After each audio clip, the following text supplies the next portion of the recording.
Sir, हमें एक question आया है कमेंट बॉक्स में आरफा की ओर से। उन्होंने आपसे पूछा है कि थायामीन और ब्रिडजिलम क्या है।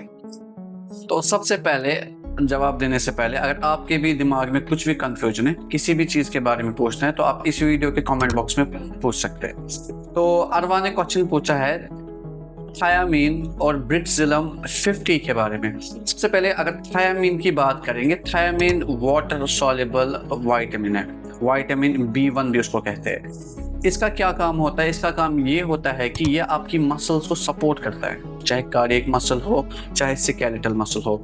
एंड मोस्ट कॉमनली ये किस पे एक्ट करता है? जो आपका ब्रेन है, ब्रेन को ये पावरफुल बनाता है विटामिन B1, जिसको हम थायामीन कहते हैं। एग्जाम्पल, ऐसे भी कोई पेशेंट्स है जो अच्छे तरीके से चलते नहीं। एग्जाम्पल लाइक वो जब चलते हैं उनमें वीकनेस आती है, वीकनेस आई होती है, उनके हार्ट मसल्स भी वीक हुए होते हैं, एवं उनका ब्रेन भी जो है उसका मेमोरी पावर भी कम हुआ होता है।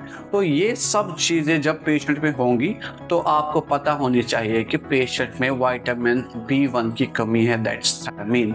और जिस भी पेशेंट में विटामिन B1 थायामीन की डेफिशिएंसी होती है उसमें एक डिजीज होती है, उसको हम बोलते हैं बेरी बेरी।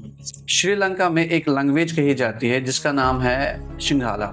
उसी सिंघाला में एक वर्ड फेमस है जिसको हम बोलते हैं बेरी बेरी।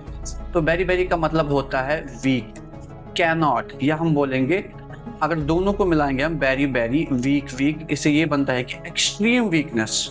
मतलब जिस भी पेशेंट पे थायामीन की कमी होगी उसमें बेरी बेरी होगा, एक्सट्रीम वीकनेस आएगी, उसको चलने में दिक्कत होगी, उसकी हार्ट मसल्स भी क्या कमज़ोर हो जाएंगी। अगर हार्ट मसल्स ज़्यादा कमज़ोर हो जाएंगी तो उससे कार्डियक अरेस्ट आने का भी खतरा है। And this was all about thiamine. Now let's talk about ब्रिडजिलम 50। अरवा ने और एक क्वेश्चन पूछा है ब्रिडजिलम 50। ब्रिडजिलम 50 दो फॉर्म्स होते हैं, ब्रिडजिलम 50, अनदर वन इज ब्रिडजिलम 0.5। ब्रिडजिलम 50 जो होता है ये यूजुअली हम उन पेशेंट्स में देते हैं जिनमें इपिलेप्सी आती हो। इपिलेप्सी बोले तो शॉर्ट में बोलेंगे मिर्गी। जब मिर्गी आती है तो पूरी बॉडी शेक करने लगती है, शेक करने लगती है। एक्चुअली में होता क्या है, जो पेशेंट का ब्रेन जो होता है इसमें इलेक्ट्रिसिटी चलती है, उस इलेक्ट्रिसिटी में डिस्टर्बेंस आती है, कहीं पर ज्यादा आती है कहीं पर कम आती है, तो उस वक्त ये बीमारी है, दैट्स कॉल्ड इपिलेप्सी।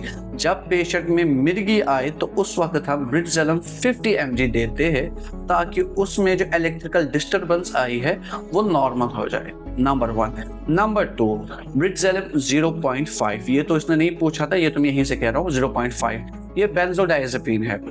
एग्जाम्पल, ऐसा कोई पेशेंट आपके पास है, आप भी देखने वालों, कभी आपने देखा होगा कि किसी पेशेंट में नींद ही नहीं आती। इवन कोई बंदा मोबाइल को देखता है सुबह के शाम के 7 से लेकर दूसरे दिन के 7 बजे तक वो जागा रहता है, इंसोम्निया। जब किसी बंदे को नींद नहीं आएगी टोटली, एक कंडीशन। नंबर 2, ऐसी भी कंडीशन है वो 10 बजे सोता है, 11 बजे सोता है, वो रात को 5 6 7 बार मतलब जागता है, दूसरी कंडीशन।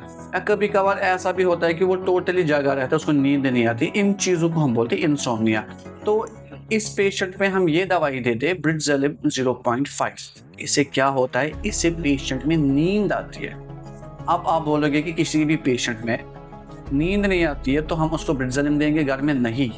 तब तक आपको फार्मेसी वाला नहीं देगी ये दवाई जब तक कि डॉक्टर प्रिस्क्रिप्शन में लिख के ना दे इसको ये दवाई दे दो, क्योंकि इसकी वजह से एडिक्शन होता है। एडिक्शन भी होता है, डिपेंडेंस भी होता है, टॉलरेंस भी होता है। एग्जाम्पल, डिपेंडेंस और टॉलरेंस क्या होता है? आपने कभी एक दवाई खाई, नींद नहीं आती थी आपको, डॉक्टर ने एक आपको रिकमेंड की, आपको एक गोली से नींद आती थी, आप कंटिन्यूसली ये गोली खा रहे हो, अब आप इस पे डिपेंड हुए हो, आपको नींद आती है, अब आपको इस गोली के बगैर नींद नहीं आती, आप इस गोली पे डिपेंड हो। नाउ डिपेंडेंस बढ़ गई और टॉलरेंस भी बढ़ गई।